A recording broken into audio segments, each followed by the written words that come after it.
આરતી ઉતારીએ છીએ. આ સંસ્થાની અંદર સારું છે, ગુરુ સંતો મહાપુરુષોની આરતી ઉતારવી જોઈએ.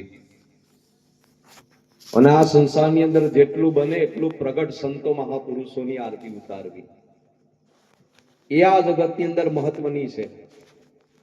એટલે સદગુરુ કબીર સાહેબના ચરણોની અંદર ધર્મદાસ સાહેબ પ્રાર્થના કરે છે કે कैसे मैं आरती करूं तुम्हारी महामलिन साहेब दे हमारी, मैल से उपजो यही संसारा, मैं मैला गुण गाऊं तुम्हारा. કે આ સંસારની ઉત્પત્તિ મેલથી થયેલી છે. આ સંસાર કેવો છે? મેલથી ઉત્પન્ન થયેલો છે. આપણું જે શરીર કહેવાય ને એ કઈ રીતે બને છે?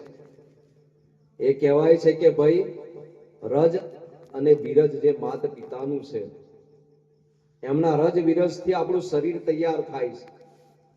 એ કેવું હોય છે? તો કે મેલું હોય છે, બગડેલું હોય છે.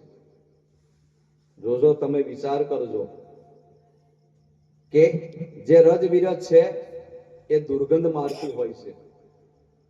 એનાથી આપણા શરીરનું નિર્માણ થયું છે.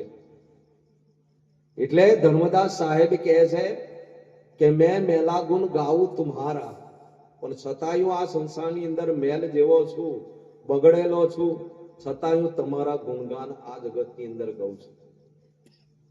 જરના જર હિત દસો દિશ દ્વારા, कैसे मैं आऊं साहेब निकट तुम्हारा.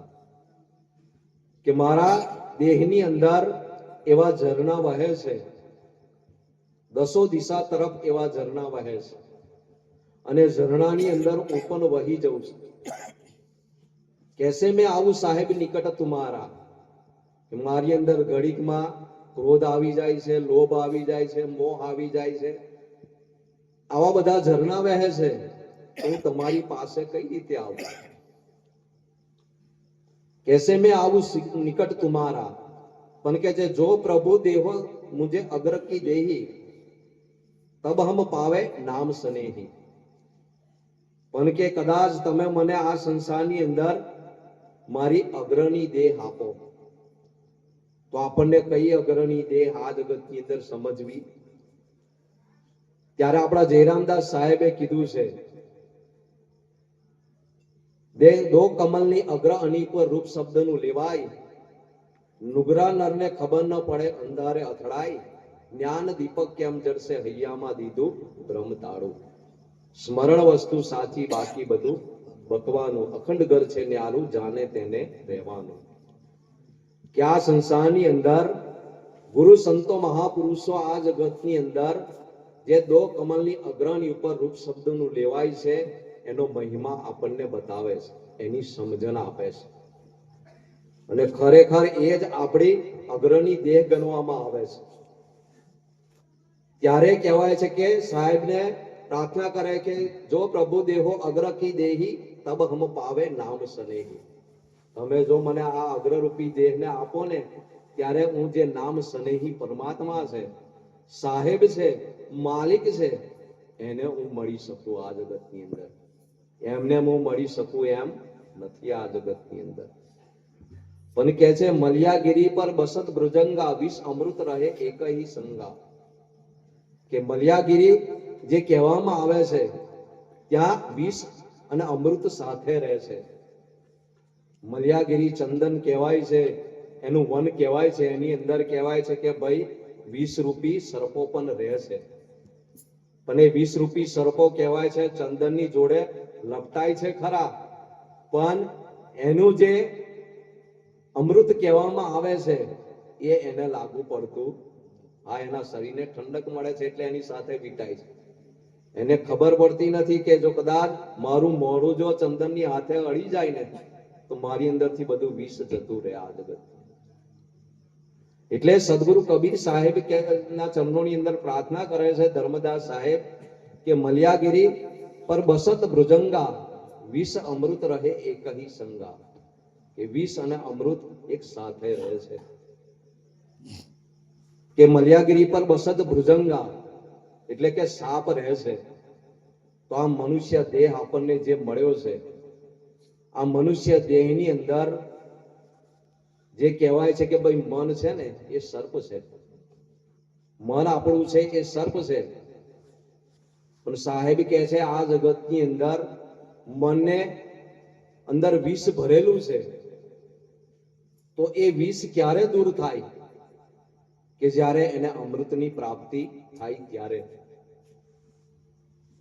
પણ આ સંસારની અંદર કહે છે કે ભાઈ એ મન આવા સંતો મહાપુરુષોના સત્સંગની અંદર વારે ઘડીએ જતો નથી.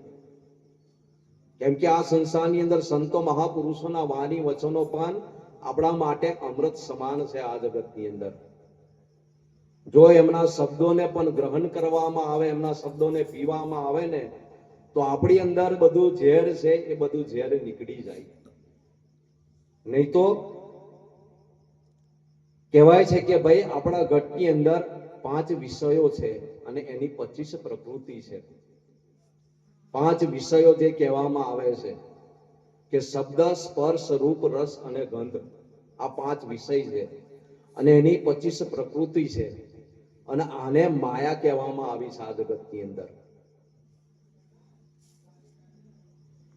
જે આ 5 વિષય છે આ જગતની અંદર, એ 5 વિષયો આ જગતની અંદર એવા આ જગતની અંદર છે જેમને એક એક વિષય લાગેલો છે. પણ મનુષ્ય એવો છે આ જગતની અંદર એને 5 વિષય લાગેલા છે. 5 વિષય કહેવાય છે કે ભાઈ મનુષ્યને લાગેલા છે. સદગુરુ કબીર સાહેબ કહે છે, અલી ગજ મીન અરુ પતંગ ઇनको एक एक आंच, कहे कबीर कैसे बचे जिनको लगे है पांच. સદગુરુ કબીર સાહેબ કહે છે આ જગતની અંદર અલી ગજ મીન મૃગ અરુ પતંગ. અલી એટલે ભમરો જેને કહેવામાં આવે છે. ભમરાને એક વિષય છે આ જગતની અંદર અને એ વિષય છે સુગંધ. સુગંધનો પ્યાસી છે આ જગતની અંદર ભમરો. અને ભમરાણીમાં એટલી બધી તાકાત છે, એટલો શક્તિશાળી છે કે લાકડું હોય ને એને આરપાર કોચી નાખે, એટલી બધી એની પાસે તાકાત છે. પણ કહેવાય છે કે એ ભમરો જ્યારે ફૂલની અંદર બેસે ને તો એ બધી એની તાકાત જતી રહે છે એ વિષયને લીધે. જે સુગંધ વિષય કહેવામાં આવે છે આ જગતની અંદર, એ ભમરાને એ વિષયને લીધે કહેવાય છે કે ફૂલ એકદમ કોમળ કહેવાય છે. પણ એ કોમળ ફૂલની અંદર બેસે છે એ સુગંધને લીધે પોતાની જે સર્વશક્તિ છે ને આ જગતની અંદર ભૂલી જાય છે અને એની અંદરથી બહાર નીકળી શકતો નથી. અને ફૂલ એવું હોય છે કે બીડાઈ જાય છે, પછી એની અંદર એનું મૃત્યુ થાય છે આ જગતની અંદર. જો એક જ વિષય ભમરાને લાગ્યો છે તો એની પરિસ્થિતિ મરણને શરણ થાય છે આ જગતની અંદર. તો એ સુગંધ રૂપી વિષય આપણે મનુષ્યને પણ એક લાગેલો છે આ જગતની અંદર. પછી બીજો કહે છે કે ભાઈ ગજ જે કહેવાય છે હાથી. હાથીને કામ વિષય લાગુ પડ્યો છે. એ કામ વિષયને લીધે હાથી પણ કહેવાય છે કે ભાઈ મરણ પામે છે. શિકારીઓ એ હાથીને પકડવાને માટે એવો મોટો ખાડો બનાવે અને એની ઉપર લાકડા મૂકી અને હાથની એવી નકલી બનાવીને મૂકે કે જે હાથનીને જોઈ હાથી કામાતુર બને. કેમ કે એને કામ વિષય છે.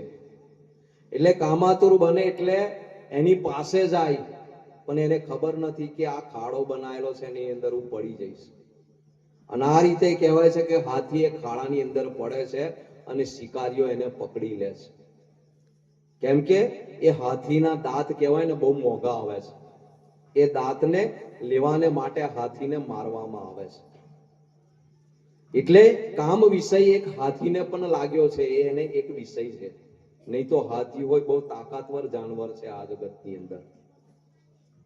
એની સામે કોઈ લડી ન શકે એવું જાનવર હાથી. એટલે એવું કદાવર જાનવર, છતાંય કહે છે ભાઈ કામ વિષયને લીધે એ પણ મરણને શરણ થાય છે. પછી મીન એટલે માછલી જેને કહેવામાં આવે કે માછલી ને સ્વાદ જે કહેવામાં આવે છે, સ્વાદ બહુ પ્રિય હોય આ જગતની અંદર. એને તમે જો ખાવાનું નાખો એટલે તરત ખાવાને માટે એ તરત આવે. અત્યારે શિકારીઓ કહેવાય છે એને પકડવાને માટે ઝાડ નાખે અને ઝાડની અંદર છે ને બધા ખાવાનું બધું નાખવામાં આવે કે જેને ખાવા આવે અને ઝાડની અંદર ફસાઈ જાય. અને એને પકડી લેવાય. હમણે તો લગભગ આવા ઝાડ બની ગયા છે, પણ પહેલાના સમયની અંદર કે છે ઝાડ નતા ને ત્યારે ગલ નાખવામાં આવતો. એ ગલ નાખે અને એ ગલની જોડે કહેવાય છે કે ભાઈ અળસિયું મારીને લગાવવામાં આવતું. અળસિયાને ખાવા માટે જો માછલી આવે ને એટલે તરત જ એનો કાંટો કહેવાય છે કે ભાઈ એના મોઢાની અંદર ઘૂસી જાય અને શિકારી એને પકડીને બહાર લઈ લે. એટલે એ રીતે સ્વાદને લીધે એ પણ મરણ પામે છે આ જગતની અંદર. અળસિયું કહે છે, માછલીને બોધ આપે છે કે મેં મરું તારા માટે, પણ તું ના મર મારા માટે. હું તો તારા માટે મર્યો છું, પણ તું મારા માટે ના મર. કે મેં મર્યો તારા માટે, તું ના મર મારા માટે.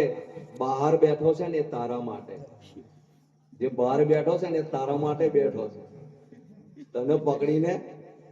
એટલે એનો સ્વાદ છે આ જગતની અંદર. આ બધા જે કેદા છે એમને એક એક વિષયનો રસ છે આ જગતની અંદર, છતાં કહે છે કે ભાઈ મરણ પામે છે આ જગતની અંદર. પછી કહે છે કે ભાઈ મૃગ એટલે કહેવાય છે કે ભાઈ કસ્તુરીય હરણ.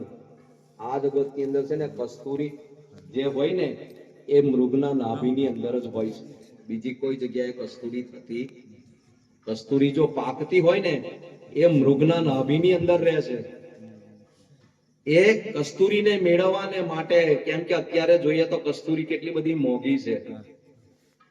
કસ્તુરી કહેવાય છે કે ભાઈ કોઈ સ્ત્રીને ગર્ભ હોય તો એને કસ્તુરી નાખી અને કહેવાય છે એને દૂધ પીવડાવવામાં આવે કે જેનાથી બાળક સારું થાય. અને કેટલાય મૃત્યુ પામે ને તો કે શરીર ઉપર કસ્તુરી ઘસવામાં આવે ને તો દુર્ગંધ ના મારે શરીર, એટલે હોય લગાવતા હોય છે. એટલે કસ્તુરી મેળવવાને માટે કહેવાય છે કે ભાઈ શિકારીઓ એવા નાદ વગાડે, એવા વાજિંદ્રા વગાડે કે જેને સાંભળી અને મૃગ એની પાસે પહોંચી જાય. પોતાના મૃત્યુનો પણ એને ખ્યાલ નહીં રહેતો અને પહોંચી જાય છે. અને શિકારીઓ એને પકડી લે છે અને પછી એના નાભીની અંદરથી કસ્તુરી કાઢી લે છે. કસ્તુરી બીજી કોઈ જગ્યાએ થતી, કોઈ ખેતરમાં થતી નહીં. અને આ જગતની અંદર જે મોતી કહેવાય ને એ મોતી હોય બીજી કોઈ જગ્યાએ થતા નહીં. એ છીપની અંદર જ થાય, બીજી કોઈ જગ્યાએ થાય નહીં.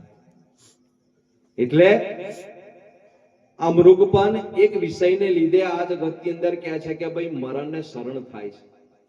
અને પાંચમું પતંગિયું, કે પતંગિયું હોય ને એ દીવો સળગતો હોય ને એને રૂપ વધારે વાલું હોય.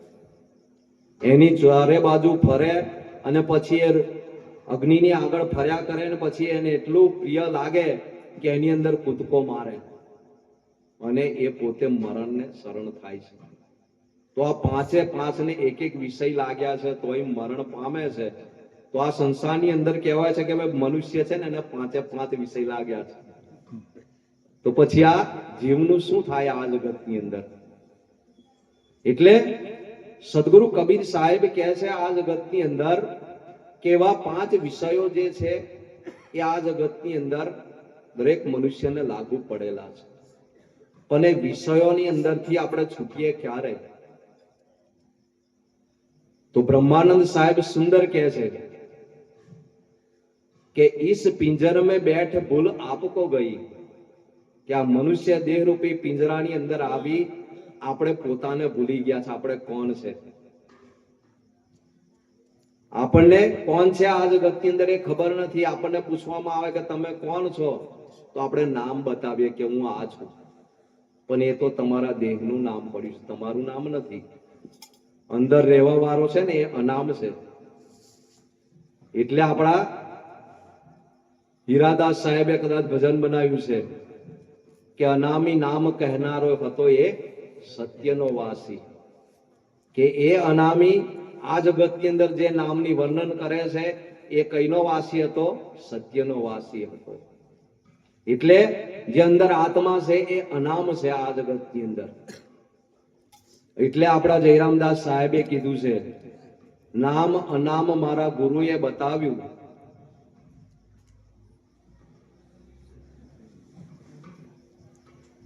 નામ અનામ નિશ્ચય થયું, નિશ્ચય થયું અરૂપ. ગુરુ લક્ષ્મણ જયરામને મળ્યા, બેસી રહેવું છે ચૂપ. ભ્રાંતિ મારી ભાગી રે ભવ ભવની, સર્વે દુઃખ પરવારી. જયરામદાસ સાહેબ કહે છે કે ભાઈ નામ અનામ નિશ્ચય થયું. આ જગતની અંદર નામ અને અનામનું આ જગતની અંદર ઓળખાણ આ સંસારની અંદર મારા ગુરુએ કરાવી કે નામ અનામ નિશ્ચય થયું, નિશ્ચય થયું અરૂપ. અને જે અરૂપ કહેવામાં આવે છે, જેનું કોઈ રૂપ નથી, એ પણ મારા અનુભવની અંદર આવ્યું ગુરુના માધ્યમથી આ જગતની અંદર. અને ત્યારે કહે છે કે જે જાણી લે છે, જેને અનુભવ થઈ જાય છે આ જગતની અંદર, કહે છે કે હવે બેસી રહેવું છે મારે ચૂપ. હવે તો મારે કઈ કરવાની જરૂર પડતી. આપણે નથી જાણ્યું ત્યાં સુધી આ જગતની અંદર આપણી ભટકન છે આ સંસારની અંદર. એટલે સાહેબે કીધું આ જગતની અંદર કે આત્મ જ્ઞાન વિના નર ભટકે, કોઈ મથુરા કોઈ કાશી, મોહે સુની સુની આવે હાસી, પાણી में મીન પિયાસી. સદગુરુ કબીર સાહેબ કહે છે માછલી પાણીની અંદર રહે છે, છતાંય એ પાણીથી પ્યાસી છે માછલી. કેમ પ્યાસી છે? તો કહે છે કે ભાઈ શાસ્ત્રો એવું કહે છે કે ભાઈ માછલી પાણીની અંદર રહે છે ને, જ્યારે એને પાણી પીવું હોય ને ત્યારે એને ઊંધું થવું પડે છે. સીધી બધી પાણીની અંદર દોડે છે, પણ જ્યારે એને પાણી પીવું હોય ને ત્યારે માછલીને કહેવાય છે કે ભાઈ ઉલટું થવું પડે છે, ત્યારે એ પાણી પી શકે છે. એટલે આપણે પણ કહેવાય છે કે ભાઈ ઉલટા થઈએ ને ત્યારે આપણને એ પાણી આપણને મળી શકે. નહીં તો આપણા ઘટની અંદર પાણી ભરપૂર છે, જેને આત્મરૂપી પાણી કહેવામાં આવે છે. સદગુરુ કબીર સાહેબે પણ કીધું છે કે કબીર કુવા એક હે પનિહારી અનેક, બર્તન સબકે ન્યારે ન્યારે પણ પાણી સબ में એક. કે કબીર કુવા ઉપરનું કુવાનું એક પાણી દરેકની અંદર રહેલું છે. કબીર કુવા એક હે, કે કબીર રૂપી આ જગતની અંદર સાહેબ કહે છે કે એક કુવો છે આ જગતની અંદર. પણ કહે છે પનિહારી અનેક, કે આ જગતની અંદર જે ભરવા વાળા છે આ જગતની અંદર બધા અલગ અલગ છે. અને પાછું કહે છે કે બર્તન સબકે ન્યારે ન્યારે, કે બધાને દેહ રૂપી જે બર્તન બન્યું છે આ જગતની અંદર બધાને એ અલગ અલગ મળ્યું છે આ જગતની અંદર. પણ છતાંય કહે છે આ જગતની અંદર બધાની અંદર પાણી એક જ છે, આત્મારૂપી પાણી કહેવામાં આવે છે. એ કીડીની અંદર પણ એ છે, કુંજર એટલે હાથીની અંદર પણ એ છે, દરેકની અંદર એ છે. એટલે આ સંસારની અંદર આપણે એ પાણીને જાણતા નથી, અનુભવની નથી અંદર, એટલે જ આ સંસારની અંદર આપણે ભ્રમની અંદર છે અને ભ્રમિત છે. એટલે આપણે બહાર શોધીએ છીએ, જે વસ્તુ આપણને જરૂર છે એને બહાર શોધીએ છીએ. એટલે સદગુરુ કબીર સાહેબ કહે છે કે ભાઈ કેમ શોધે છે? તો કે આત્મજ્ઞાન વગર. આત્મ જ્ઞાન વિના નર ભટકે, કોઈ મથુરા કોઈ કાશી. મથુરાની અંદર જાય, કાશીની અંદર જાય, કેમ? કે આપણને એવું થાય કે તહીં ભગવાન રહે છે, પરમાત્મા રહે છે, એ ત્યાં આગળ થયા છે, એ તીર્થોનો મહિમા છે આ જગતની અંદર. પણ એ ત્યાં આગળ મળે એવું નથી. જો મળતા હોત તો બધાય તઈ જઈને એને ખોડી લે. પણ આનીમાંથી બધાય કેટલાય મથુરાઈ જઈ આવ્યા હશે, દ્વારકાય જઈ આવ્યા હશે, કેટલાય અંબાજી હોય જઈ આવ્યા હશે, પાવાગઢ જઈ આવ્યા હશે, બધે જ જઈ આવ્યા હશે. પણ પાવાગઢ જાય ને તો મહાકાળી તઈ મળે નહીં. જઈએ ને, હા એની મૂર્તિ મૂકેલી હોય એને નિહાળીએ ને પછી આવતા રહીએ પાછા. કેમ કે જે માતા છે એની આપણને ખબર નથી. અને એટલે આપણા સાહેબે આગળ કીધું ને, મુક્તામણી નામ સાહેબે, કે એક ભૂવો બીજો ભૂવો, ભૂવો 18 લાખ ભુવારે, હાચી માતાની ભાળ ન કાઢી, ધૂની ધૂનીને મુવા, ઈરે માર્ગ નથી જાવું. કબીર કહે મારે ઈરે માર્ગ નથી જાવું. કે એવા માર્ગો ઉપર સાહેબ કે મારે જવું નથી. કે જે માર્ગ ઉપર મળી ના શકે. આ જગતની અંદર એક ભૂવો બીજો ભૂવો એવા 18 લાખ ભૂવા ની વાતો કરીશ, પણ કે સાચી માતાની, કે જે સાચી માતા કહેવામાં આવે છે આ જગતની અંદર, એની ભાળ કાઢી નથી. આપણે આ સંસારની અંદર ભલે આ બધું માનતા હોય ને રાખતા હોય આ જગતની અંદર, પણ કોઈ દાડો એ માતાએ આપણને દર્શન આપ્યા. તમે તો ઠીક છે, આ જગતની અંદર એવું કહેવાય છે કે રામકૃષ્ણ પરમહંસ થઈ ગયા. એમને કહેવાય છે કે મહાકાળી સાક્ષાત પ્રગટ હતા. એ જ્યારે બોલાવે ને ત્યારે પ્રગટ થઈ જાય અને એમને દર્શન આપે અને જે જોઈતું હોય એ માગે. રામકૃષ્ણ પરમહંસ એવી એમની આ જગતની અંદર ભક્તિ હતી. કહેવાય છે કે ભાઈ મહારાષ્ટ્રની અંદર એવા એક બીજા સંત હતા, તોતંદરી મહારાજ. એમને જાણ્યું કે રામકૃષ્ણ પરમહંસ સાચા છે. એમને માતાજી પ્રગટ છે, એટલે એમને આ સંસારની અંદર મુક્તિ કઈ રીતે મળે એ ખબર નથી. કેમ કે આ સંસારની અંદર રિદ્ધિ સિદ્ધિ જે કહેવામાં આવે ને, રિદ્ધિ સિદ્ધિની અંદર જો આવી જાય ને કોઈ પણ, તો એને સત્યની કોઈ ખબર પડે નહીં. આ જગતની અંદર રિદ્ધિ સિદ્ધિથી આ જગતની અંદર સત્યની કોઈ દાડો ખબર પડે. એટલે એવી રિદ્ધિ સિદ્ધિ કહેવાય આજ કે ભાઈ અમને માતાજી પ્રગટ હતા. એટલે તોતંદરી મહારાજ એમની પાસે ગયા અને કીધું કે ભાઈ રામકૃષ્ણ પરમહંસને કે ભાઈ તમને મહાકાળી પ્રગટ છે? તો કે હા. તો કે તમને મહાકાળી માતા પ્રગટ હોય તો એ બધું જ હાલે? તો કે હા, હું જે માગું તે આપે. તો કે હારું, તમે એમને જઈને પૂછી જોવો કે તમને મુક્તિ આપશે. તો કે બધું જ હાલે છે તો મુક્તિ કેમ ના આપે? તો એ તો પોતાના રૂમની અંદર ગયા અને માતાજીને બોલાયા, એટલે માતાજી પ્રગટ થયા. એટલે માતાજીને કહે છે કે માતાજી, હું જે માગું તે તમે આપો? તો કે હા, તમે માગો. તો કે તમે મને મુક્તિ આપો કે ના આપો? તો માતાજી કે ભાઈ એ મુક્તિ મારી પાસે નહીં. તારે બીજું રાજ જોઈતું હોય આખા વિશ્વનું, એ જોઈતું હોય તો આપી દો. તારે હીરા માણેક જેટલા જોવે ને એ બધાય તને આપી દો. તારે આ સંસારના સુખ સુવિધાના સાધનો જે જોવે ને તે બધું જ આપી દઉં, પણ મુક્તિ હું ના આપી શકું. આ તને કોને કીધું? તો કે બહાર એક સંત આવ્યા છે, એમને મને કીધું. તો કે તારા હવે મુક્તિ જોઈતી હોય ને તે એમની પાસે જા, એ જ મુક્તિ અપાવશે, મારાથી મુક્તિ અપાય એવું નથી. એટલે ત્યારે રામકૃષ્ણ પરમહંસને ખબર પડી આ જગતની અંદર કે ખરેખર હું જેની ખોજ કરતો હતો આ જગતની અંદર, એ તો મને હમણાં ખબર પડી.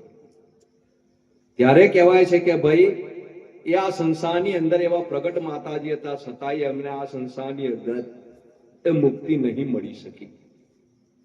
પણ જ્યારે એવા તોતંદરી મહારાજના ચરણોની અંદર આવ્યા, ત્યારે આ જગતની અંદર મુક્તિનો માર્ગ આ સંસારની અંદર ગુરુથી મળે છે. એટલે સુંદર કીધું છે, ગુરુ ચરણને સેવતા ટળે સર્વ અંધકાર, ગુરુજી દાતાર મોક્ષના આપે મુક્તિના દ્વાર. કે ગુરુના ચરણને સેવતા આ જગતની અંદર કહેવાય છે આપણા બધા અંધકાર મટી જાય. આ જગતની અંદર દરેક પ્રકારના અંધકાર જે કહેવામાં આવે છે એ બધા મટી જાય. ગુરુ ચરણને સેવતા ટળે સર્વ અંધકાર, ગુરુજી દાતાર મોક્ષના આપે મુક્તિના દ્વાર. ગુરુજી દાતા આ જગતની અંદર મોક્ષના છે અને આ સંસારની અંદર આપણે મુક્તિનો દ્વાર આપે છે. આ જગતની અંદર ગુરુ સંતોથી જ આ જગતની અંદર મુક્તિ મળી શકે એમ છે, નહીં તો બીજી કોઈ જગ્યાએ જવાથી આપણને મુક્તિ મળી શકતી નથી. એટલે આ સંસારની અંદર ગુરુ સંતોનો મહિમા કેમ છે આ જગતની અંદર, કે એમના ચરણોની અંદર જવાથી જ આપણને મુક્તિની પ્રાપ્તિ થઈ શકે છે, નહીં તો બીજી કોઈ જગ્યાએ થઈ શકતી. એટલે આ સંસારની અંદર ગુરુ સંતોનો મહિમા છે આ જગતની અંદર. એટલે સદગુરુ કબીર સાહેબ કહે છે આ જગતની અંદર કે આત્મજ્ઞાન જ્યાં સુધી ન થાય ત્યાં સુધી આપણું બધું ભટકાણ છે આ જગતની અંદર. એટલે આત્મજ્ઞાન આપણે મેળવવાની જરૂર છે, તો આત્મજ્ઞાન આપણને ગુરુ સંતના ચરણમાં જવાથી મળે. અને આત્મજ્ઞાન વગરની જે કંઈક સાધનાઓ છે આ જગતની અંદર એ બધી નકામી ગણવામાં આવી છે. નરસિંહ મહેતાએ કીધું છે કે આત્મ તત્વ ચીનો નહીં ત્યાં લગી સાધના સર્વ જૂઠી. આત્મ તત્વની ઓળખાણ ન થાય ત્યાં સુધી આ જગતની અંદર બીજી બધી જે સાધના કરતા હોય એ બધી ખોટી છે આ જગતની અંદર. નરસિંહ મહેતા એવું કહે છે. અને આપણા જયરામદાસ સાહેબ પણ કહે છે કે ઘડી વાગી ઘટમાં સુનો તમે નર નારી, આતમ જેને ચીન્યો તેની તો જાવું બલિહારી. અને કહે છે એક વાતનો વિચાર કરજો, જોજો પોતાનું સ્વરૂપ. સદગુરુએ સમજાવ્યું ત્યારે આત્મા બન્યો છે અવધૂત. ખંત કરીને ખોડી વસ્તુ દિશે એક ન્યારી. જયરામદાસ સાહેબ કહે છે કે એક વાતનો વિચાર કરજો. કયો એક વાત? કે આ જગતની અંદર તમારું પોતાના સ્વરૂપનું, આ જગતની અંદર એ વાતનો વિચાર કરજો. આ જગતની અંદર જોજો પોતાનું સ્વરૂપ. પણ કે છે સદગુરુએ સમજાવ્યું ત્યારે આત્મા બન્યો છે અવધૂત. કોઈ સદગુરુ સંત આ જગતની અંદર આપણને સમજાવે, ઉપદેશ આપે ત્યારે કહેવાય છે કે ભાઈ આત્મા અવધૂત બને. અવધૂત કોને કહેવામાં આવે છે આ જગતની અંદર? તો દાસી જીવને સુંદર કીધું છે એમની વાણીની અંદર કે નામ ભજન નહીં નિસ્તારા, જાગ જાગ મન ક્યું સોતા, જાગૃત નગરી में ચોર ન લૂટે જખ મારેગા યમદૂતા. એની અંદર દાસી જીવન કહે છે કે જેની સુરતા લાગી સાહેબ છે, કામ ક્રોધ નિર્વાર્યા, અધર તખત પર આસન ધરતા, સો જોગી હે અવધૂતા. કે અવધૂત એને કહેવામાં આવે છે કે એનું આસન હંમેશા અધર પર હોય. તો અધર આસન કયું છે આ જગતની અંદર? તો અધર આસન તમારો પ્રાણ જે કહેવામાં આવે છે, તમારો શ્વાસા જે કહેવામાં આવે છે, અધર આસન છે. ત્યાં તમારે આસન કરવાનું છે. અને સદગુરુ કબીર સાહેબ પણ આપણને એક વાણીની અંદર ઉપદેશ આપ્યો છે કે જાગર કથા ગુરુ કીર્તન સંત નહીં મિજમાના, તાગર જમરે ડેરા ડીના સાંડ પડે શમશાન. नाभि कमर से नाव चलत है द्वादश माह ठहराना, अतः तखत पर सुरती निशाना, सो सदगुरु की सेना. सदगुरु कबीर साहेब કહે છે કે નાભી કમર સે નાવ ચલત હે. આપણી જે શ્વાસારૂપી નાવ છે ને નાભીની અંદરથી ચાલે છે. આપણને એવું થાય કે કદાચ શ્વાસ આપણે બહારથી લઈએ છે ને એ બધું, પણ નહીં, તમારી અંદરથી જ ઉઠે છે. શ્વાસા તમારી અંદરથી જ ઉઠે છે. પણ એને ચલાવવા વાળો કોઈ ઓર છે, તમે નથી ચલાવતા. જો તમે ચલાવતા હોય તો એને બંધ થવા ના દો અને છેલ્લે જવા હોય ના દો, પણ એને ચલાવવા વાળો કોઈ ઓર છે. એટલે કે છે કે ભાઈ નાભી કમલ સે નાવ ચલત હે દ્વાદશ માં ઠહરાના. દ્વાદશ માં ઠહરાના એટલે 12 આંગળ જે કહેવાય છે ને, તમારો શ્વાસા ચાલે છે, તમારો અંદરથી નીકળે ને એ 12 આંગળ શ્વાસા ચાલે છે કે દ્વાદશ માં ઠહરાના. અને તઈને કહે છે કે અધર તખત પર સુરતી નિશાના, તમારી સુરતીનું નિશાન એ અધર તખત પર હોય. સો સદગુરુ કી સેના, કે એ સદગુરુની આ જગતની અંદર શાન કહેવામાં આવે છે.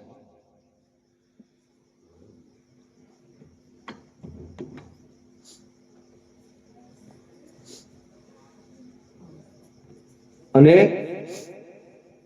સદગુરુ કબીર સાહેબ કહે છે कि अधर तखत पर सुरती निशाना, सो सदगुरु की सेना.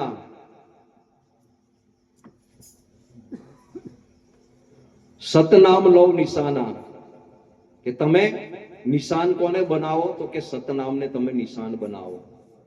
બીરા બૈરા ગુરુ ગમશે જાગે, તા ઘર કોટી કલ્યાણા. સદગુરુ કબીર સાહેબ કહે છે જે ઘરની અંદર વીરા વૈરાગ પ્રગટ થાય એ ઘરનું કલ્યાણ થઈ શકે, એનો માનવ દેહ આ જગતની અંદર સફળ થઈ શકે. પણ કે છે વિરહ વૈરાગ ગુરુ ગમશે જાગે, કે વિરહ વૈરાગ ગુરુ ગમથી આ જગતની અંદર જાગે. ગુરુ ગમ એટલે આ જગતની અંદર સમજવું કે ગુરુનું જ્ઞાન જેને કહેવામાં આવે. ગમ એટલે ગુરુની યુક્તિ આ જગતની અંદર, એનાથી જ વિરહ ને વૈરાગ તમારા ઘટની અંદર જાગી શકે, પ્રગટ થઈ શકે અને એ ઘરનું કલ્યાણ થાય. नहीं तो अंतની અંદર सदगुरु कबीर साहेबे કીધું કે काल ही डंका दे रहियो, क्या बुढ़ा क्या जवाना, कहेत कबीर सुनो भाई साधु छोड़ देवो अभिमाना. સાહેબ કહે છે કાલનો ડંકો એટલે મૃત્યુ જેને કહેવામાં આવે છે, એ મૃત્યુ દરેકની ઉપર ગાજી રહ્યું છે. ચાહે રાજા હોય, રંક હોય, કે પછી યુવાન હોય, કે બાળક હોય, કે વૃદ્ધ હોય, દરેકની ઉપર એ કાલનો ડંકો વાગી રહ્યો છે. કાલે ક્યારે તમારું મૃત્યુ આવી જાય એ નક્કી નથી. પણ આપણે એટલું સમજવું કે આ સંસારની અંદર આપણું મૃત્યુ કાલે જ આવવાનું છે એવું સમજી જવાનું. અને કાલે આવવાનું છે એટલે આજે જ જે કરવાનું છે કરી લઈએ એવું સમજવું. નહીં તો કાલે જો પર છોડો ને તો સાહેબ કહે છે કે ભાઈ કાલ છે ને એ કાલના હાથની અંદર છે. સાહેબ કહે છે કાલ કરે સો આજ કર, આજ કરે સો અબ, પલ में परलय हो जाएगा तो बहुरी करेगा कब. સાહેબ કહે છે પલની અંદર તારું શરીર છૂટી જશે આ જગતની અંદર, તો પછી કરીશ ક્યારે? જે કરવા માટે આ સંસારની અંદર આવ્યો છે એ તારું પહેલું કામ છે આ જગતની અંદર. પણ એ કાર્યને આ સંસારની અંદર સગવડ પ્રમાણે કરી દીધી છે આપણે. કે આપણને સગવડ હોય તો આપણે સાહેબના નામનું સુમરણ ભજન કરવું, સગવડ ના હોય તો નહીં કરવી. આવું બધું આ જગતની અંદર. પણ જીવનની અંદર નિયમ રાખો કે મારે 5 માળા કરવી છે તો સવારે ઉઠીને પહેલી 5 માળા કરી લઉં. જો આ સંસારની અંદર તમારો અભ્યાસ માળાથી પણ રાખો. આ જગતની અંદર પ્રથમ અભ્યાસ તમારો માળાનો છે. કેમ કે તમારી ઘટની માળા તો આપેલી જ છે, પણ એને સુમરતા પહેલા તમે બહારની જે માળા છે ને એનો પહેલા ઉપયોગ કરો, કે જેનાથી તમને ધીરે ધીરે લાગે કે ભાઈ હવે મારે કરવા જેવું છે. પણ આપણે થોડો પણ સમય માળા કરવાની અંદર કાઢતા. કેટલાય હવારે કદાચ પોતાના ઘેર સાહેબનો ફોટો રાખ્યો હોય તો ત્યાં કોઈ બંદગી ભરતા નહીં હોય એવું લાગે છે મને. બંદગી ભરો છો? કોઈ ભરતા નહીં હોય, ખાલી ફોટા મૂક્યા છે. અને કદાચ ઘરના વડીલ હોય ને એ કદાચ દીવો અગરબત્તી કરી દે તો ચાલે. જો આપણે આ જગતની અંદર આપણા કબીર પંથની અંદર 11 નિયમો બતાવ્યા છે. તમે સંધ્યા પાઠની ચોપડી લેશો ને તો એની અંદર 11 નિયમો બતાવ્યા છે કે જે ભગત છે આ જગતની અંદર એને કયા 11 નિયમોનું પાલન કરવું આ જગતની અંદર. એ પ્રથમ પગથિયું છે આ સંસારની અંદર કે આપણે ભગત બન્યા છે, કંઠી બાંધી દીધી છે, એટલે ગુરુ મહારાજે જે કંઈક આપણને કીધું છે એ પ્રમાણે પહેલા ચાલીએ. અને પછી અવારનવાર ગુરુ મહારાજના દર્શને જઈએ, એમના સત્સંગને શ્રવણ કરીએ, સંતો મહાપુરુષોના દર્શને જઈએ, સત્સંગને શ્રવણ કરીએ, ત્યારે ધીરે ધીરે આપણી પાત્રતા બને છે આ જગતની અંદર. અહીંયા આપણે આવીએ છીએ શા માટે? આપણું પાત્ર સારું બનાવવાને માટે. આ પાત્ર જે આપણને મળ્યું છે ને એને સારું બનાવવાને માટે જ આપણે સંતોના સંઘની અંદર જઈએ છીએ. બીજી કોઈ જગ્યા નથી આ જગતની અંદર આ પાત્રને સારું બનાવવાની. સંતો મહાપુરુષોની ઉપસ્થિતિ હોય ને અહીં જવાથી જ આ પાત્ર પવિત્ર બને છે, બીજી કોઈ જગ્યા નહીં. આ સંસારની અંદર ગમે જગ્યાએ તમે ફરતા હોય, પણ સંતોના સંગ વગર આ જગતની અંદર આ પાત્ર પવિત્ર બનતું. એટલે પહેલા પાત્રને ધીરે ધીરે પવિત્ર બનાવવું. તો કે કઈ રીતે? તો કે પહેલું પગથિયું આપણું સેવાનું છે. આ જગતની અંદર પહેલી સેવા કરવી, કે જે સેવાનું પગથિયું આપણે આ નવયુવક મંડળ છે એ ખૂબ સેવા કરે છે. એમણે પ્રોગ્રામ રાખ્યો છે તોય કેટલી બધી દોડાદોડી કરે છે. તમને ખવડાવવા માટેની, તમને નાસ્તો કરાવવા માટેની, તમને ચા પીવડાવવા માટેની કેટલી મહેનત કરે છે. અને આપણને આ બધું બેઠા બેઠા મળે છે. મહેનત કરે છે અને આપણને બેઠા બેઠા મળે છે. અને બેઠા બેઠા મળે છે ને આપણે સત્સંગને શ્રવણ કરી શકીએ છીએ. નહીં તો ઉભા થઈને પીવા જવું હોય તો સત્સંગ જતો રહે ને. એટલે પહેલું જીવનની અંદર સેવાનું પગથિયું છે કે સેવા તમે જીવનની અંદર કરો. કે આવો કોઈ ભંડારો થતો હોય ત્યાં જઈને કોઈ બી સેવા હોય, કદાચ રસોડાની અંદર જઈને શાક સમારવાની મળે કે કોઈ બી સેવા મળી જાય ને તો કરો. અને કદાચ બીજી હોય કે છે કે ભાઈ બધા જમવા બેઠા હોય ને તો બધા પતરા જો ઉઠાવવાની સેવા મળે ને તે હારી, પણ આ સંસારની અંદર આપણે એવું તો કદાચ કરતા નહીં. પતરાજો તો કોઈ દાડો આપણે કોઈનું ઉઠાવતા. એટલે પહેલું પગથિયું સેવાનું છે આ જગતની અંદર. અને આ નિયમ યુવક મંડળ દરેક મંદિરોની અંદર જાય છે. આપણા મુક્તામણી નામ સાહેબને ત્યાં જાય છે, પછી આપણા રણછોડદાસજી સાહેબ છે એમના ત્યાં પણ જાય છે, પછી અમારે નાદ છે ત્યાં પણ આવે છે, આપણા મંગળદાસ સાહેબનો પ્રોગ્રામ અમને ગયો ત્યાં પણ જાય છે સેવા કરવા, આપણા ફૂલદાસ સાહેબ પણ પ્રોગ્રામ કરે છે એમના ત્યાં પણ સેવા કરવા જાય છે અવારનવાર. એટલે આ સેવાભાવી નવયુવક મંડળ છે, એમનો ખૂબ ભાવ છે સેવા કરવાનો, અને દરેક પ્રકારની સેવા કરે છે. એવું નહીં આરતીનો કાર્યક્રમ હોય તો આરતી બનાવવાની હોય એની અંદર હોય સેવા કરે, રસોડાની હોય સેવા કરે, બધાને પીરસવાની સેવા કરે, દરેક કાર્યની સેવા એ બધા કરતા હોય છે. એટલે આપણા જીવનની અંદર પહેલું પગથિયું સેવાનું છે. જો આપણી સેવા મજબૂત હશે, સેવા સારી હશે ને, તો કહેવાય છે કે જે ભક્તિ આપણે કરવાના છે ને એ ભક્તિનો પાયો ગણવામાં આવે છે. સેવા છે ને ભક્તિનો પાયો ગણવામાં આવે છે. એ તમારો પાયો જો મજબૂત હશે ને, તેની ઉપર ગમે તેટલી મોટી ઇમારત તમારે બનાવી હશે ને તો ઇમારત તમારી ટકી રહેશે. અને આ ગામની અંદર આગળ આપણા મહાપુરુષોએ કીધું કે અહીંયા આગળ આ ગામની અંદર ભજનદાસજી સાહેબના સમયથી બધા વડીલો આ ભક્તિની અંદર લાગેલા છે. નવયુવક મંડળ તો અમને લગભગ 3 વર્ષથી આ ભંડારો કરે છે, અને કદાચ 5 વર્ષથી કે 10 વર્ષથી સેવાની અંદર બરાબર લાગ્યા છે. પણ એની પહેલા પણ આપણા વડીલ એવા લવગનભાઈ મિસ્ત્રી, આપણા જયંતિભાઈ, અશોકભાઈ, બુધાભાઈ, આ બધા જ, અને અમારા બાલકદાસ, કંચનદાસ સાહેબ, આવા બધા મહંતો પણ એમને ભેગા થઈને કાર્યક્રમ કરતા હતા, અને હજુય કરે છે એ વડીલો પણ. એટલે આ ગામની અંદર પહેલેથી જ આ બધા ભક્તો સેવાભાવી છે. અને અમે જ્યારે કીધું ને કે અમે બહાર જઈએ ને ત્યારે આ બધા સેવાભાવી ભક્તો છે ને એમની જ વાત કરીએ કે જો તમારે સેવા જોવી હોય ને તો અમારા ઇખર ગામમાં આવો, તમને ખબર પડશે કે કેવી સેવા થાય છે. એટલે જીવનની અંદર ભક્તિનો પાયો સેવા ગણવામાં આવે છે. અને પછી બીજું આવે છે સત્સંગ. પછી તમારે સત્સંગ જો તમે સાંભળો તો તમને એ લાગુ પડે આ જગતની અંદર, અને સત્સંગની અંદર તમને રસ પડે, સત્સંગને તમે શ્રવણ કરી શકો આ જગતની અંદર. અને સત્સંગને બરાબર તમે શ્રવણ કરો, સાંભળો, તો પછી ત્રીજું જે કહેવામાં આવે છે કે ભાઈ સુમરન આ જગતની અંદર એ તમે આ સંસારની અંદર કરી શકો. ત્રણેયની જરૂર છે, સેવાની પણ જરૂર છે, સત્સંગની પણ જરૂર છે, અને સુમરનની પણ જરૂર છે. એટલે જીવનની અંદર આ 3 ને આપણે વણી લેવાની અવશ્ય જરૂર છે. એટલે સંતો મહાપુરુષો આપણને કહે છે આ જગતની અંદર હંમેશા ગુરુ સંતોના સંગની અંદર રહીએ. એટલે તો આપણે આરતી ચોકાની અંદર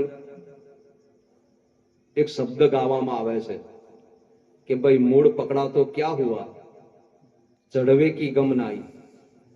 મૂળ એટલે કદાચ તમને નામ આપી દીધું, પણ તમારે એ નામ સ્મરણ કઈ રીતે કરવું એની કઈ ખબર ના હોય તો. મૂળ પકડા તો ક્યાં હુઆ, ચઢવે કી ગમ નાઈ. અને કદાચ તમે એની સુમરણ કરો, ભજન કરો, તો કે ભાઈ મૂળ પકડા તો ક્યાં હુઆ, ચઢવે કી ગમ નાઈ, ચઢા પર ચાખા નહીં, હોશ રહી મન માઈ. અને તમે કદાચ સુમરણ ભજન કરો પણ તમે જે અનુભવ થવો જોઈએ થાય નહીં. સાહેબ કે છે કે ચઢા પર ચાખા નહીં, હોશ રહી મન માઈ. તમારા મનની અંદર એ હોશ રહી જાય.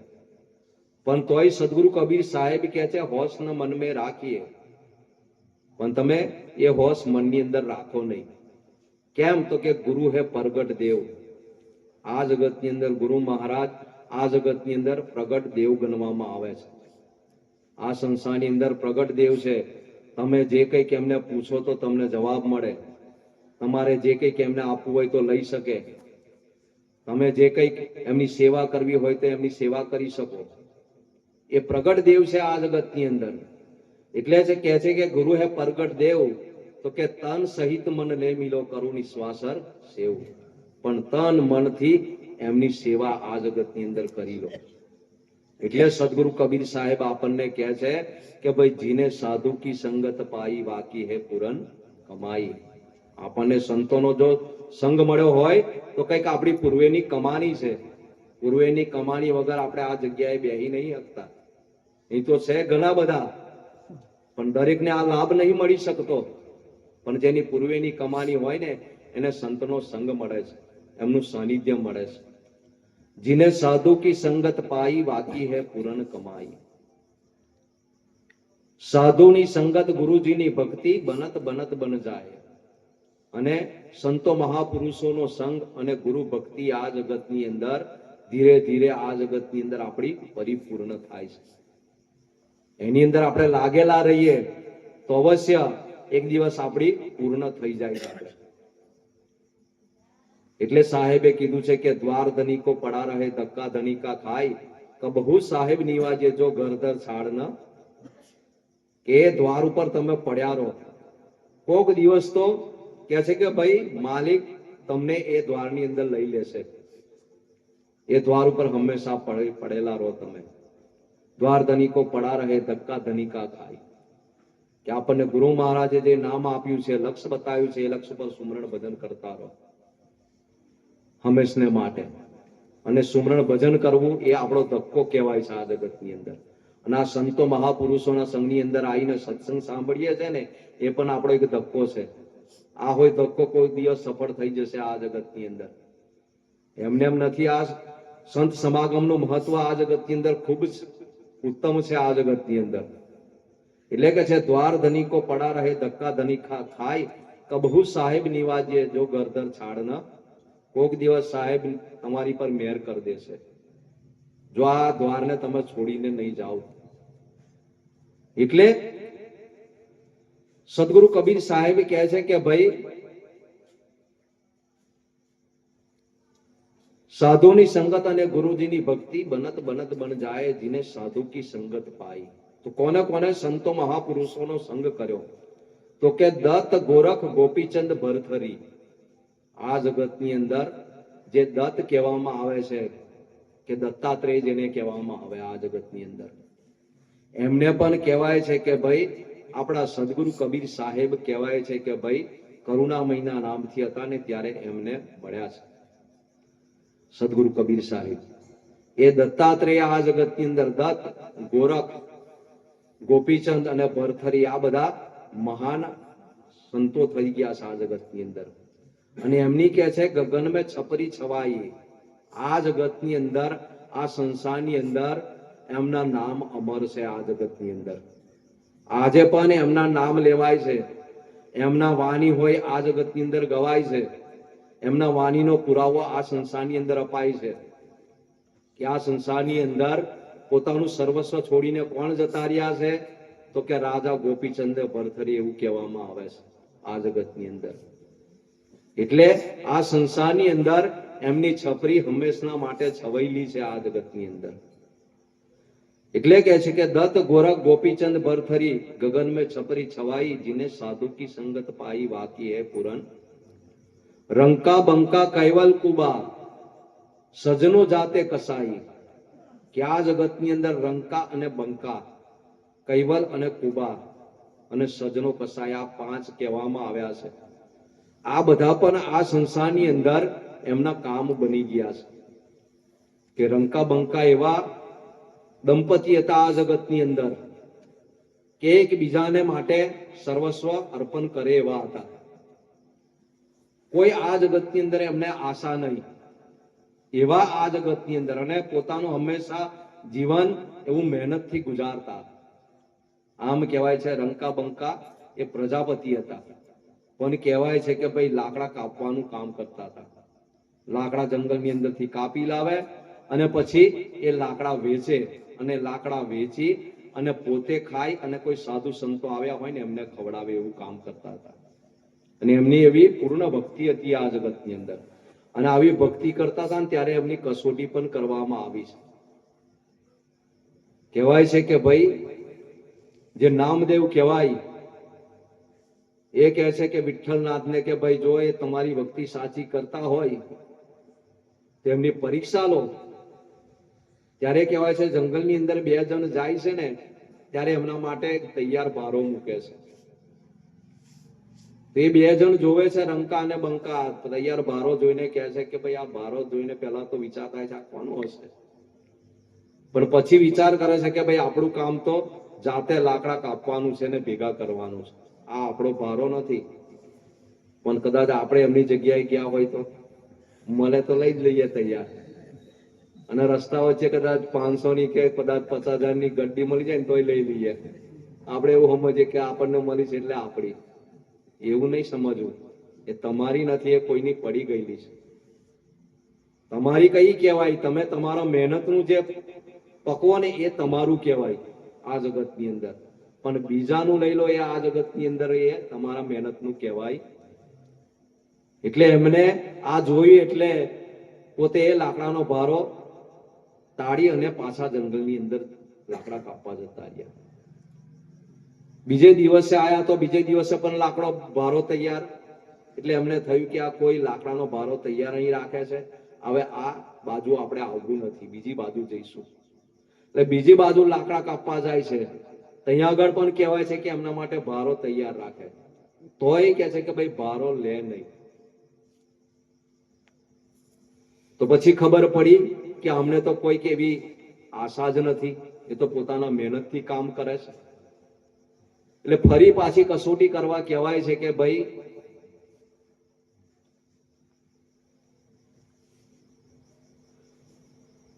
વિઠ્ઠલનાથ એમને ત્યાં જઈ અને કહે છે કે ભાઈ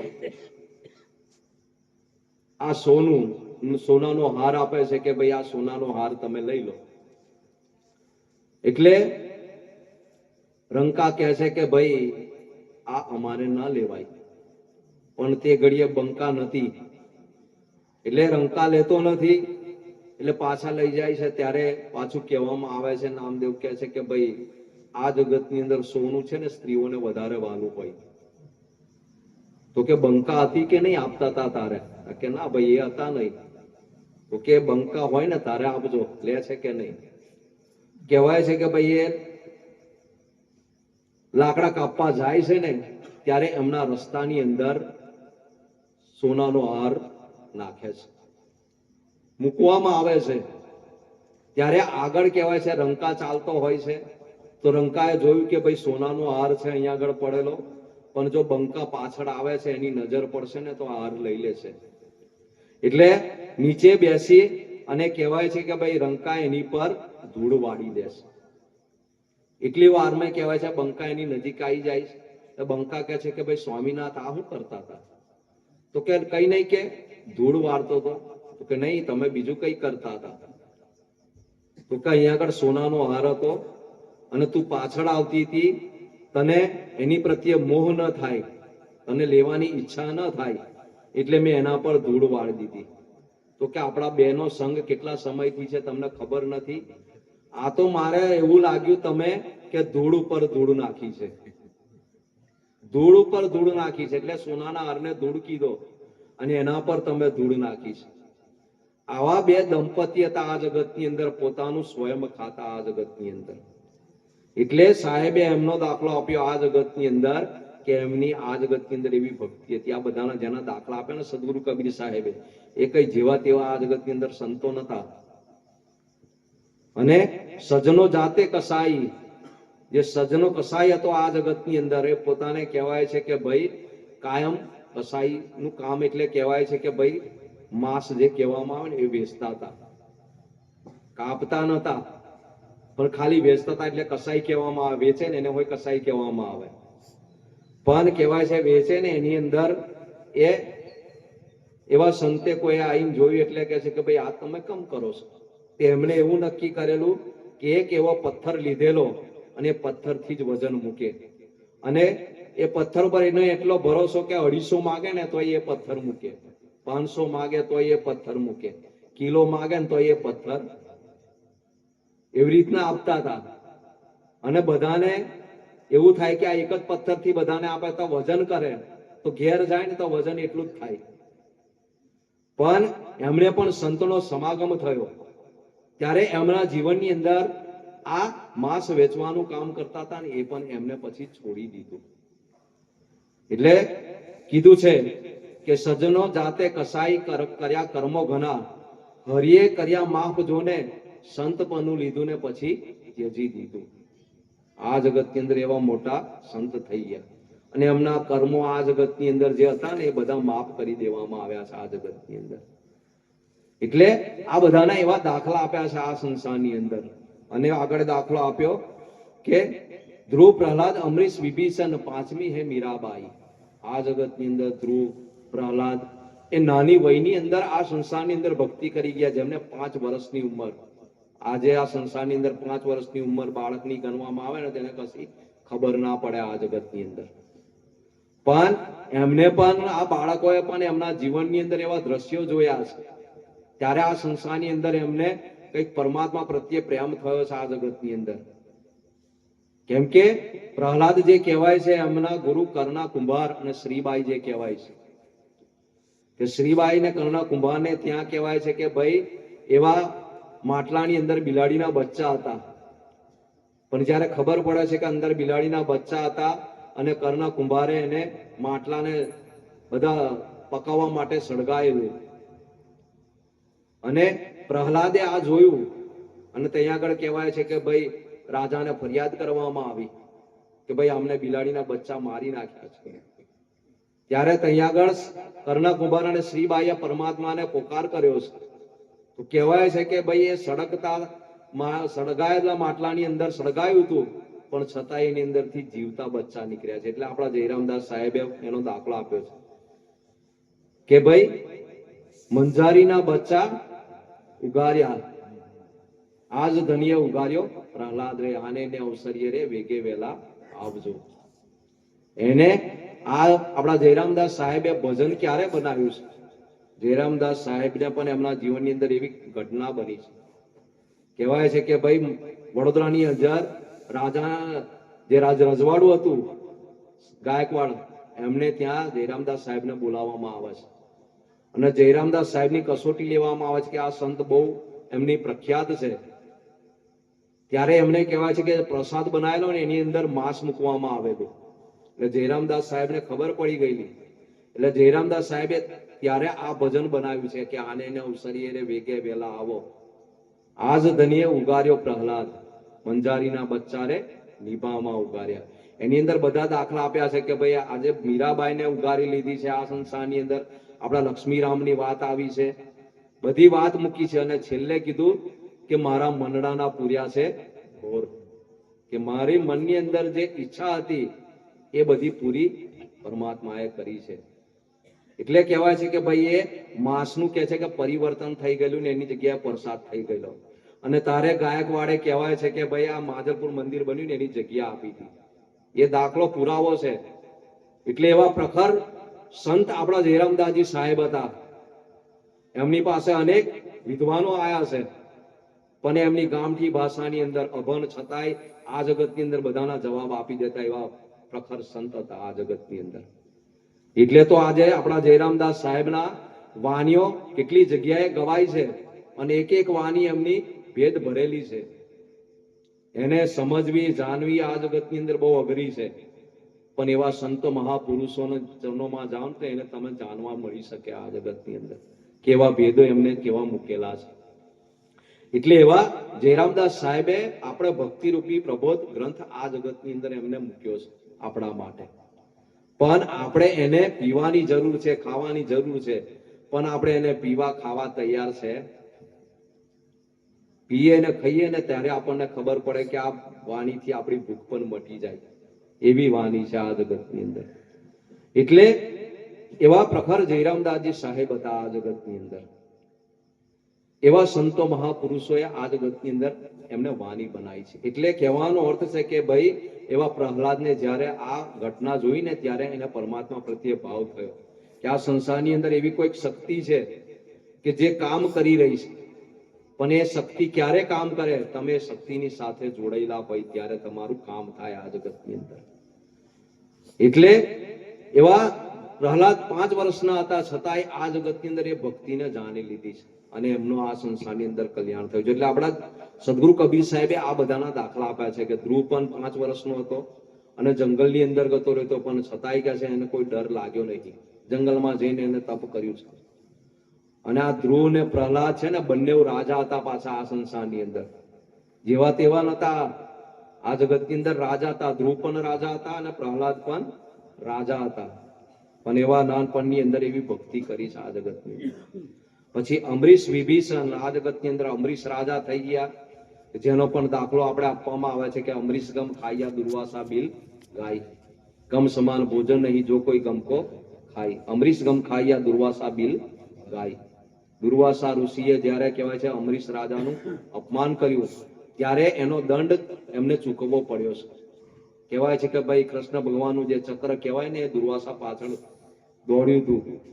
તે બધે ફરી ફરીને થાક્યા દુર્વાસા. કૃષ્ણ એમ જેમનું કૃષ્ણનું વિષ્ણુનું હતું ચક્ર, એમની પાસે હોય ગયા કે ભાઈ આ ચક્ર મારી પાછળ છે, એને દૂર કરો. કે હવે આ ચક્ર મારાથી હોય હવે દૂર થાય એવું નહીં.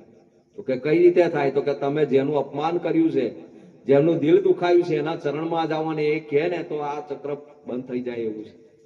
તો કહેવાય છે કે અમરીશ રાજાના ચરણોમાં પાછા આવ્યા અને તઈ જઈને એમને માફી માંગી. ત્યારે અમરીશ રાજાએ કીધું કે તમે તો ઋષિરાજ છો, મારી માફી ન માંગવી જોઈએ.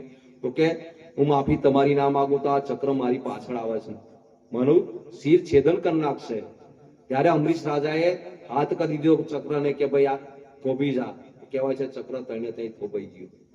આવા અમરીશ રાજા હતા. બધો એમને ગમ આ જગતની અંદર ખયો હતો, કેમ કે આ જગતની અંદર ગમ ખાવો એ મોટા મોટું ભોજન છે આ જગતની અંદર. પણ આપણે કોઈ ગાળ બોલે, કોઈ આપણને ગમે તેમ કહી જાય ને તો આપણે ગમ ખાવા તૈયાર છે. આપણે ભાઈ સામે બોલવાનું ચાલુ કરી દઈએ આ સંસારની અંદર. એટલે જે તીસા જંત્ર છે એની અંદર આ એક મંત્ર બતાવવામાં આવ્યો છે કે ગમ પણ એક મંત્ર છે આ જગતની અંદર. એટલે એવા અમરીશ રાજાનો દાખલો આપ્યો. પછી વિભીષણનો આ જગતની અંદર દાખલો આપ્યો કે વિભીષણે પણ આ જગતની અંદર કહેવાય છે કે ભાઈ એવા રામ ભક્ત હતા. એમને કોઈ જીવનની અંદર એવી ભક્તિ કરી છે. ત્યારે સદગુરુ કબીર સાહેબે આમનું નામ લીધું છે અને 5મી મીરાબાઈનું વર્ણન કર્યું આ જગતની અંદર. આપણે બધા જાણીએ છીએ કે મીરાબાઈ કેવા થઈ ગયા છે આ જગતની અંદર. એમની વાણીઓ ઠેર ઠેર ગવાય છે. આ જગતની અંદર પોતાનું આખું રાજપાટ છોડી દીધું અને આ સંસારની અંદર એવા વિરક્ત થઈને રહ્યા છે આ જગતની અંદર. અને છેલ્લે સદગુરુ કબીર સાહેબ કે જે કહે કબીર સુનો ભાઈ સાધુ જ્યોત મેં જ્યોત મિલાઈ, કે પોતાની આત્મરૂપી જ્યોતને જે પરમાત્મા રૂપી જ્યોત છે એની અંદર મળાવી દે, એનું આ જગતની અંદર કલ્યાણ થઈ જાય. એટલે આપણે ભક્તિ ભજન આ બધું શાના માટે છે? કે આપણો આત્મા પરમાત્માની અંદર મળી જાય એના માટે. પણ એના માટેની ભક્તિની સમજણ, એનું જ્ઞાન, એનો ઉપદેશ આપણને ગુરુ સંતો દ્વારા મળે છે. એટલે આ સંસારની અંદર ગુરુ સંતોનો ખૂબ મહિમા છે અને ગુરુ સંતોના ચરણોની અંદર જવાથી આપણો માનવ જન્મ પવિત્ર બને છે, નિર્મળ બને છે અને આપણું કંઈક આત્માનું પણ કલ્યાણ થાય છે. એવો આ સંસારની અંદર ગુરુ સંતોનો મહિમા છે. અને આ ગામની અંદર હંમેશા એવા ગુરુ સંતોને ખૂબ આદર સત્કારથી એમની સેવા કરવામાં આવે છે. અને અમારે આ ગામની અંદર જ્યારે જ્યારે પણ પ્રોગ્રામ હોય ત્યારે અમારા લવગનભાઈ મિસ્ત્રી છે ને, એમને ત્યાં જ ભોજન હોય દરેક સંતોનું. કેટલો ખર્ચો થાય એ કશું જોતા દર વખતે અમને આયા છે ને, કદાચ અઠવાડિયા પછી બીજો પ્રોગ્રામ હોય ને તોય ફેરથી એમના ત્યાં જમવાનું હોય. હંમેશા એવો ભાવ હોય છે એમને. જોકે બીજા પણ જમાડે એવા છે, પણ બધા એવું જાણે છે કે અમારા માટે વડીલ છે લવગનભાઈ મિસ્ત્રી, એટલે એમને ત્યાં જ જમવાનું બનાવે છે સંતોનું. અને બધા સંતોની સેવા પણ એમને ત્યાં કરવામાં આવે છે. એટલે આખું ગામ એવું ગુરુ સંતોનું પ્રેમી છે. એટલે ત્યારે તો આટલા બધા સંતો અહીંયા આગળ પધાર્યા છે. કેટલા બધા દૂર દૂરથી સંતો આવ્યા છે. કેમ? કે એમનો ભાવ અને પ્રેમ છે ત્યારે. એટલે આજનો જે અવસર છે સંત સમાગમ દર્શન સેવાનો, ભોજન ભંડારાનો, એ આપણા ઈખર ગામના કબીર નવયુવક મંડળ કે જેમને ઘટની અંદર અંતરની અંદર એવો પવિત્ર ભાવના પ્રગટ થઈ કે અમે ગુરુ સંતો મહાપુરુષોને બોલાવીએ અને કંઈક અમારી સત્ય કમાની છે એ ધર્મના કાર્યની અંદર એનો ઉપયોગ કરીએ અને અમારું પણ જીવન સારું બને, અમારા ઘરના પરિવારનું પણ જીવન સારું બને. અને વધારે ઉત્તમ આપણો પહેલી શરૂઆત આપણા ભગવાન દાસ સાહેબે કીધું ને કે આપણી બહેનો જે છે, માતાઓ છે, દીકરીઓ છે, એમનીથી શરૂઆત કરી આ જગતની અંદર. તો જે ભાઈઓ છે એમની ઘરવાળા, એમના પરિવારજનોએ પણ આની અંદર સાથ સહકાર આપ્યો છે ને તારે આપી શકે છે, એમને એમ નહીં તો સાહેબ કે છે જા ઘર મેં દો મતા તાકા ભલા ન, બે મત થાય ને તો પછી એક ઘરની અંદર ઝઘડો થાય અને અપાય તૈયાર ના થાય. એટલે બધાના એમના ઘરવાળાનો મન સંમત છે આની અંદર, ત્યારે એ લોકો કંઈક આ દાન કરી શકે છે અને કંઈક સારું કાર્ય કરી શકે છે. એટલે એમનો બધો ગુરુ સંતો પ્રત્યેનો ભાવને ખૂબ ખૂબ ધન્યવાદ છે. સદગુરુ પરમાત્મા ગુરુદેવના શરણોમાં હું પ્રાર્થના કરું કે હર હંમેશ એમના જીવનની અંદર આવા સત્કાર્યો કરતા રહે, પરમાર્થના કાર્યો કરતા રહે અને હંમેશા જીવનની અંદર એમનું પ્રગતિમય બને, જીવનની અંદર કારકિર્દી સારી બનાવે પરમાત્મા સાહેબ, અને હંમેશા એમનું માનવ જીવન સુખમય, શાંતિમય, આનંદમય અને ભક્તિમય રહે અને સદાને માટે આવો અખંડ આનંદ કાયમને માટે એમના જીવનની અંદર કરે, એ જ સદગુરુના ચરણોમાં પ્રાર્થના. અને આ બધા પણ એમના આમંત્રણને માન આપી દૂર દૂરથી અહીં પધારી આપે પણ અમને જે કંઈક અમારા બે શબ્દો સાંભળવાનો આપે ભાવ રાખ્યો એ બદલ આ બધાને પણ ખૂબ ખૂબ ધન્યવાદ. સદગુરુ પરમાત્મા સૌનું કલ્યાણ કરે, સૌનું સારું કરે, એ જ સદગુરુના ચરણોમાં પ્રાર્થના સાથે આપ દરેકના ચરણોમાં મારા સત્યનામ સાહેબ બંદગી, સાહેબ બંદગી.